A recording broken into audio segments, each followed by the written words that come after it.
बंगाल की सियासत में अब लड़ाई सिर्फ सत्ता की नहीं बल्कि सियासी विरासत की भी बन चुकी है। ममता बनर्जी की हार के बाद टीएमसी में जो बगावत शुरू हुई थी, अब वो पार्टी पर मालिकाना हक की जंग में बदल गई है।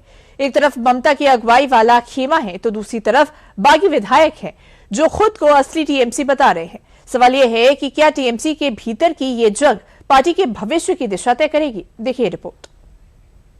हम लोग 22 तारीख हमारा स्पेशल जो डेलीगेट सेशन हुआ, उसके बाद ही 23 तारीख हम लोग चिट्ठी भेजे थे, रिप्रेजेंटेशन भेजे थे और फुल बेंच से मिलने का एक गुजारिश किए थे। We are grateful and thankful to the ECI that full bench give us time today. लंबा समय से हमारा बात उस लोग सुने हैं and they have said that after examining everything they will get back to us. ये टूटफुटिया झुंड है, इसको कोई स्वीकृति नहीं है। हमारा सवाल तो है उसको क्यों अलग से मिलने दिया गया, देना नहीं चाहिए था। ये बयान टीएमसी के अंदर मचे घमासान को जग जाहिर कर रहा है। मसला अब टीएमसी के अंदर खाने में अलगाव का नहीं है बल्कि अब बात एकाधिकार पर आ चुकी है। टीएमसी के बागी विधायकों ने पहले तो ममता से अपना दामन छुड़ाया, लेकिन अब उनसे उनकी पहचान छीनने पर आमदा है। टीएमसी के बागी विधायक अब पूरी पार्टी पर ही अपना दावा ठोक रहे हैं। टीएमसी के बागी गुट ने गुरुवार दोपहर चुनाव आयोग से मुलाकात की। 10 सदस्यीय प्रतिनिधि मंडल मुख्य चुनाव आयुक्त ज्ञानेश कुमार से मिला। विधायकों ने पार्टी में हुए संगठनात्मक बदलावों की मान्यता देने की मांग की। प्रतिनिधि मंडल ने राष्ट्रीय कार्यकारिणी को भी मान्यता देने की मांग की। पश्चिम बंगाल विधानसभा में नेता प्रतिपक्ष ऋतव्रत बनर्जी टीएमसी के बागी विधायकों की अगुवाई कर रहे हैं। बागी गुट के नेता ऋतव्रत बनर्जी मजबूती से दावा ठोक रहे हैं कि टीएमसी पर उनका ही अधिकार है। बीते 22 जून को ऋतव्रत बनर्जी की अगुवाई में कोलकाता में एक प्रतिनिधि बैठक भी हुई है। इसी बैठक में नए अध्यक्ष, उपाध्यक्ष और 30 सदस्यीय राष्ट्रीय कार्यकारिणी का गठन किया गया था।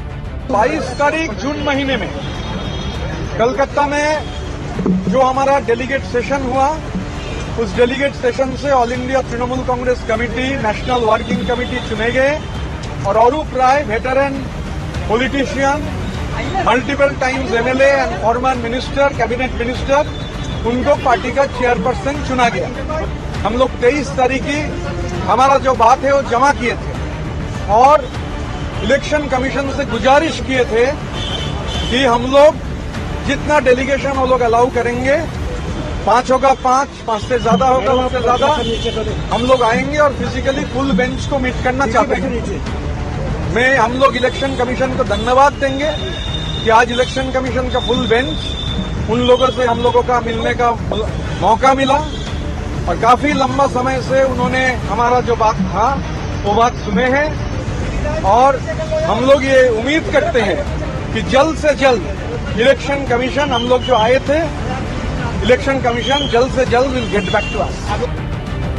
पश्चिम बंगाल में हुए विधानसभा चुनाव में ममता बनर्जी को करारी शिकस्त का सामना करना पड़ा था, लेकिन बंगाल में ममता का किला ढहना ही ममता के लिए बड़ा झटका नहीं था।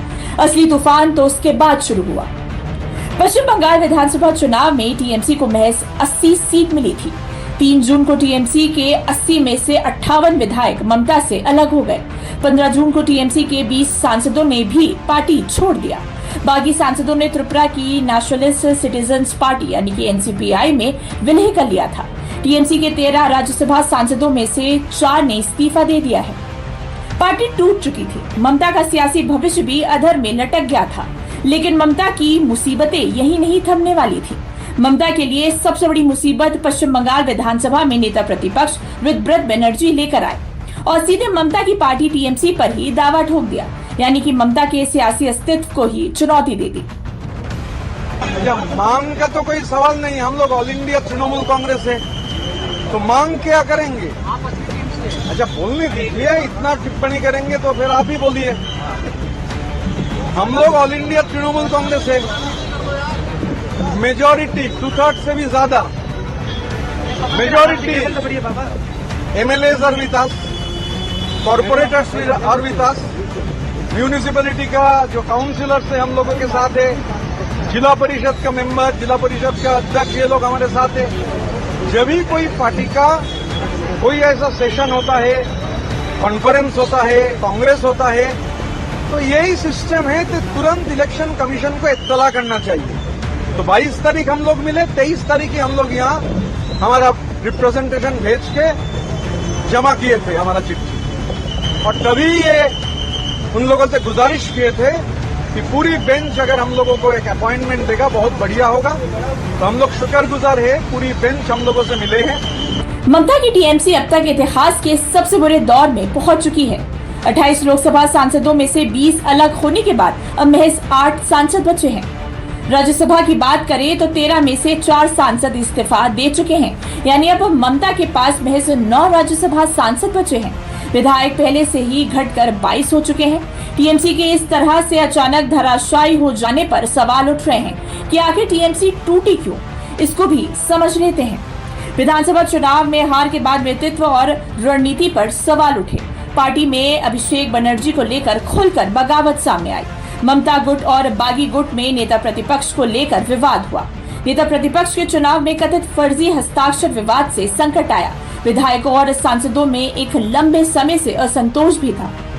टीएमसी के अंदर खाने में पहले से ही भविष्य की अगुवाई और संगठन को लेकर तकरार था, लेकिन विधानसभा चुनाव में हार के बाद वो तकरार सार्वजनिक हो गया। पार्टी की नीतियों से खफा नेताओं ने बगावत का रास्ता चुन लिया और आज हालात ये हैं कि ममता अपनी पार्टी भी खोने की कगार पर खड़ी हो चुकी है।